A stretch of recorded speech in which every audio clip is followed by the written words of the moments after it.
संवरती जाए जीवन की राहें, संवरती जाए। श्रोता भाइयों और बहनों नमस्कार। प्रस्तुत है भारत सरकार के सामाजिक न्याय और अधिकारिता विभाग द्वारा प्रायोजित रेडियो कार्यक्रम संवरती जाएं जीवन की राहें।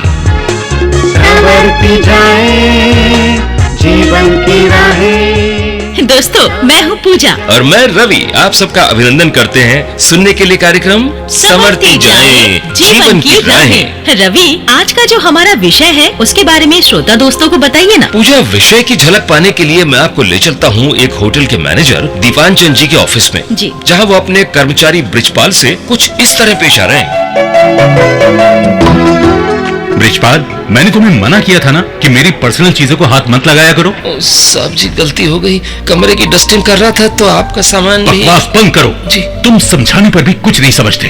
तुम मेरे एक दोस्त की सिफारिश थी तो तुम्हें नौकरी दे दी, वरना इस होटल में तुम जैसों का साया भी ना पड़ने दूं। क्यों साहब जी, क्या हम अनुसूचित जाति के लोग इंसान नहीं हैं? अच्छा, तो अब तुम मेरे साथ जबान भी लड़ाओगे? नहीं मैनेजर साहब, मेरी ऐसी मजाल नहीं। माफ कर दीजिए, दोबारा गलती नहीं होगी। हाँ ठीक है, अब निकलो मेरे कमरे से। जी जी। पूजा, दीवान चंद जी का एक अनुसूचित जाति के कर्मचारी से इस तरह बात करना क्या जायज है? बिल्कुल नहीं, ये तो सरासर नाजायज है रवि। हमारे देश में कोई भी किसी दूसरे के साथ जाति के आधार पर भेदभाव नहीं कर सकता। ये न केवल अनैतिक है बल्कि सामाजिक दृष्टि से भी बुरा है और कानूनी तौर पर अपराध भी है। अनुसूचित जातियों का सामाजिक विकास सुनिश्चित करना हम सबका नैतिक कर्तव्य है। जी श्रोता दोस्तों, तो यही हमारा आज का विषय है, अनुसूचित जातियों के सामाजिक विकास की दिशा में महत्वपूर्ण कदम। आगे बढ़ने से पहले आइए सुनते हैं एक गीत।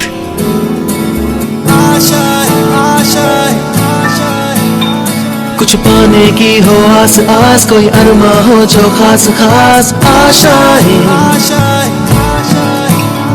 हर कोशिश में हो बार बार, करे दरियाओं को आर पार आशाएं, तूफानों को चीर के मंजिलों को छीन ले। तो आइए दोस्तों, अब आज के विषय को आगे बढ़ाते हैं। एक बार फिर चलते हैं उसी होटल में जहां ब्रिजपाल मैनेजर दीवान चंद की कड़वी बातों से आहत है। ब्रिजपाल जी, मेरा मोबाइल मैनेजर साहब के कमरे में छूट गया है, जरा ले आइए प्लीज। जी, माफ करना मैडम, मैं वहाँ नहीं जा सकता। हा? मैनेजर साहब नहीं चाहते कि मैं उनके नजदीक जाऊं या उनकी किसी चीज को हाथ लगाऊं। ऐसा क्यों कह रहे हो ब्रिजपाल? मैं अनुसूचित जाति का हूँ ना, इसलिए। अरे, ये कैसी अजीब बात कर रहे हैं। अच्छा, आप फिक्र ना करें, मैं खुद उनसे बात करूंगी। नहीं मैडम, आप उनसे कुछ बोलेंगी तो वो मुझे नौकरी से निकाल देंगे। देखो ब्रिजपाल, मैं इस होटल की जनरल मैनेजर हूँ। मेरे रहते इस होटल के किसी भी एम्प्लॉय के साथ उसकी जाति के आधार पर किसी किस्म का भेदभाव या अन्याय नहीं हो सकता। मैं उनसे जाकर बात करूंगी। जी। देखिए मैडम, ये मेरा पर्सनल मामला है। इस होटल का मैनेजर होने के नाते मेरे भी कुछ अधिकार हैं। दीवान चंद जी, आपको अपने अधिकारों का पता है, लेकिन अनुसूचित जाति के लोगों को कानून ने जो अधिकार दिए हैं, क्या उनकी भी जानकारी है आपको? उनके भला क्या अधिकार हो सकते हैं? हाँ, यानी आपको कुछ नहीं मालूम।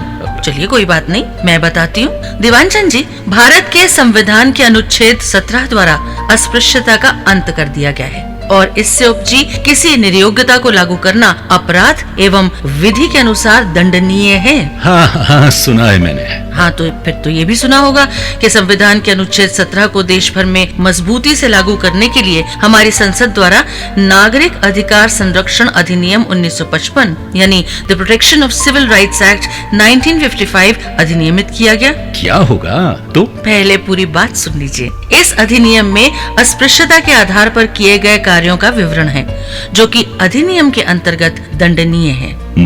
मतलब ये कि इस अधिनियम के अनुसार स्कूल, अस्पताल, होटल, धर्मशाला, मंदिर, दुकान, सैलून जैसे सार्वजनिक स्थानों पर अगर किसी व्यक्ति को उसकी जाति के कारण भेदभाव का शिकार होना पड़ता है तो ऐसा करने वाले दोषी व्यक्ति को दंडित किया जाता है। इसके लिए कम से कम 1 माह और अधिक से अधिक 6 महीने तक की जेल की सजा होती है और 100 रुपए और 500 रुपए तक जुर्माना भी हो सकता है। नहीं, ये नहीं हो सकता। दीवान चंद जी, आपके ना मानने से सच्चाई नहीं बदलेगी, इसलिए आप अनुसूचित जाति के लोगों को कमजोर या लाचार ना समझें। अब अनुसूचित जाति और जनजाति के व्यक्तियों के साथ अत्याचार करने पर कानून बहुत सख्ती से पेश आता है, और हाँ, ऐसे अपराधी को तो जमानत भी मुश्किल से मिलती है।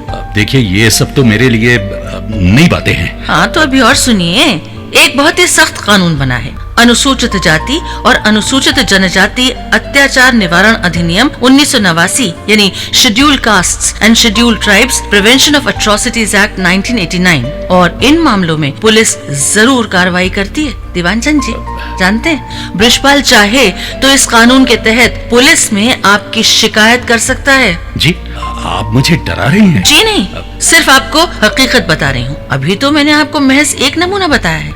अगर आपने बृजपाल के प्रति अपना नजरिया और व्यवहार नहीं बदला तो आप कानून की गिरफ्त में आ सकते हैं। देखिए दीवान चंद जी, इन्हें भी और सब की तरह समाज में इज्जत के साथ तरक्की करने का अधिकार है, समझे? देखिए, मुझे इस सब की जानकारी नहीं थी। मैं वादा करता हूँ खुद को सुधारने की कोशिश करूंगा।